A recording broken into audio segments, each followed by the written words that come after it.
are black or African American, whichever way you want to differentiate it. But the point is, the NBA is in a sticky, tricky situation here. So I do get it.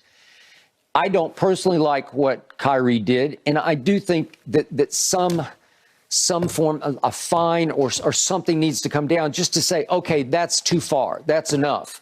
But Skip, I believe I don't know the percentage, but there's a fraction that says, okay, well, what if what Kanye is saying is true? What if what Kyrie's saying is true? What if that actually happened? And because there are a small portion that believe that, Skip, he's going to get the clicks, that likes, that say, yeah, you right. You see what they did to Kanye? Yes. If it wasn't true, why would they go through the length that they went through? And obviously, Kanye got punished in that he lost a bunch of endorsements and sponsors, right? Yes. Okay, so that has not happened at all to Kyrie. Right. And I'm surprised Nike hadn't issued a statement. You know, and I know how this works. The sponsors, his employer, they're in the league, they all sit back and they wait and they watch for backlash. Right. What's the backlash? How bad is it going to get over the next 48 hours? Correct. And now we have one protest that was front and center, but it was by protest standards fairly small. It doesn't seem like there's a runaway backlash on the internet yet, but I don't follow it maybe like you do, but I'm not sensing it. I mean, there's some, but not like the groundswell that happened against Kanye. Okay, all right, I got it. The issue here for me, as I pointed out yesterday, is that Kyrie is promoting Black history the way he views it. Correct.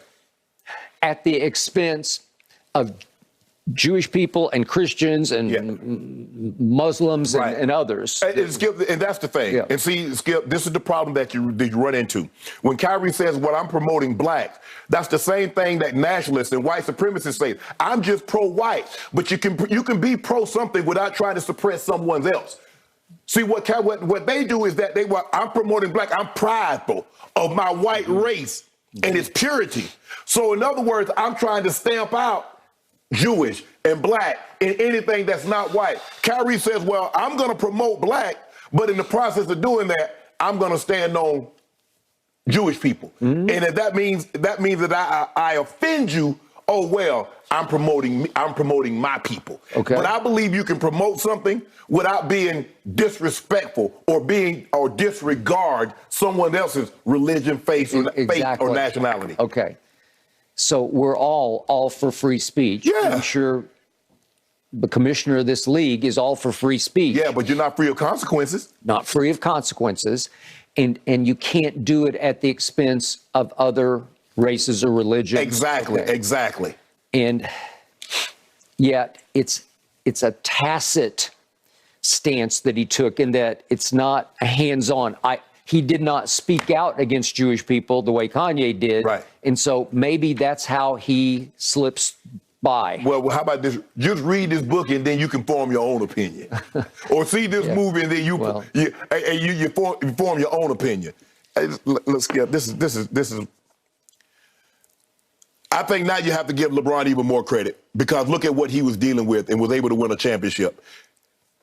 And with Kyrie. With Kyrie. Okay, Skip, this just didn't come about. I agree with that. I do agree. Kyrie, I think he is extremely difficult to live with day to day. Yes. I think he's moody, mercurial. Yes. And I love his mind. I do love it. But it goes unhinged within the team concept. It's hard because you know what it takes to win championships with a team. Correct. With team unity. And Kyrie is the opposite of unity. He is as solo as it gets. Right. I love the way his brain thinks. I don't agree with a number of things that he thinks, but I love it that he at least expands his mind. But within the team concept, if you're being paid now $37 million to win basketball games for the Brooklyn Nets, all of your behavior off the floor is only it's hurting the unity of the basketball team. Right. It's distracting from the goal of the basketball team. Well, how about this, Skip? Instead of regurgitating conspiracy theories, how about do some research and do some searching for yourself? What he does is regurgitate what he's heard, what he's read. He didn't do any research. I mean, when you tweet that link, what Alex Jones has said about some new world order, that ain't what you did. You regurgitated what you heard somebody else say. True. So what? So if this book and this movie, if this the end all be all, what research have you done to say, you know what, there's truth to this? Has he seen the movie? Has he read the book? Or is he just, well, this is what I think, and just put it out there? Okay. And by the way, speaking of that, Rolling Stone goes on to say that in this venomously anti-Semitic movie, Rolling Stone cites statements within claiming that, quote, many famous high-ranking Jews have admitted to worshiping Satan or Lucifer. It's possible that that statement is so out there and so disinformed, as everybody said, that maybe a lot of people are just saying, well, that's just way out there, and it's not that big. Maybe it's so out there that people aren't really getting that worked up about it. Yeah, when you really get right down to it, people are really gullible because you can convince people to do certain things that you're like, how? Why? I mean, you look at some of the things that our leaders say today, and people believe it. They believe it, Skip. Because they want to believe. Thank you.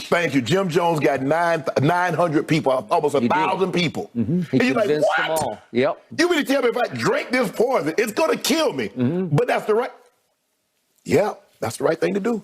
Yeah. I can't remember what his MO was. Were they going to heaven or were they going to whatever? We see a lot of this. Yes. Yeah, people buy into this. Yes. Okay, so in the end, because he deleted and because Steve Nash keeps selling the fact that we as a team are going to communicate better, we're going to learn from this, we're going to develop new perspectives, I think they're trying to sell in-house that this is going to be a great learning experience for KYRIE and for our basketball team. We're going to learn from this and we're going to grow from this. And maybe that spin of this will allow them to avoid any punishment from above. Does Steve Nash realize that KYRIE does not view him as an authoritative figure, does not view him as a That's a fact. As a person of in power? He just looks at him as like, you're not anything to me. He made that abundantly clear. We don't need a coach. Skip, he made that clear 36 hours of you receiving the job. So you think that what you say to him, like, I hope we communicate this, KYRIE not communicating with you. He's not. He's just not. Okay. And I agree with his view of Steve Nash's. Yeah, he played. It was a long time ago. And yeah, he won a couple MVPs, but it was a long time ago. And how can this white guy from Canada have any idea what I'm going through here and now? Right. How can he function on the level my brain is functioning at right now as a black man in the United States of America? So I agree. That's his point of view. So I don't believe he'll grow from this one bit. And yet, I will say this. Last year, during the vaccination crisis, they did send him home. And it felt like they voted as a team, and it felt like Kevin Durant was right in the middle of it, and he lent his credibility to it, and he voted yes to send him home. And then what happened? When things got dire, when they went on a big lose, would they lose maybe 8 in a row?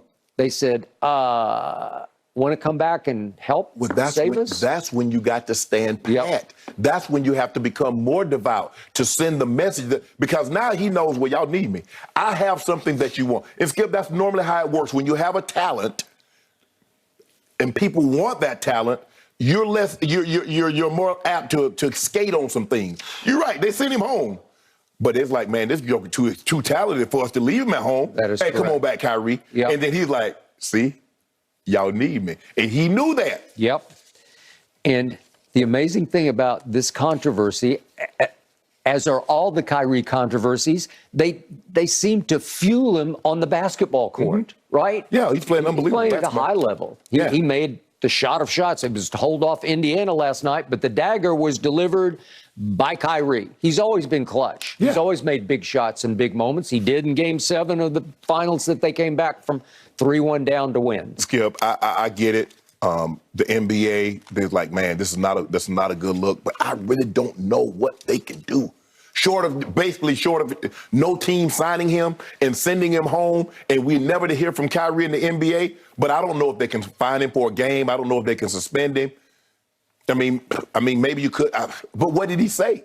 He tweeted a link. He didn't say it like guys have been fined for slurs. You know, Rondo got fined for a slur. Kirby got fined for a slur. Yep. Okay, you said that. Okay, but what did he do? He just tweeted a link. Interesting. And I also think they're about to heave a sigh of relief because it's feeling like it's coming and going. Right. Right? And that's why, you know, that we didn't make him available last night. Nope. Probably not going to make him available tonight. They got a home game. We go a couple of days, 3 or 4 days without, you know, him sticking his foot in his mouth and another toe popping out. Mm-hmm. True. Good point. We might be able to skate this thing, Skip. Bingo. We will see what happens tonight with that post-game press conference, gentlemen. A lot of folks will be very interested in trying to talk to Kyrie. All right, let's move on to the football field, gentlemen. Skip, let's talk about your Cowboys. Did they make a mistake trading away Amari Cooper? Oh, stop. And with the trade deadline looming, is it possible OBJ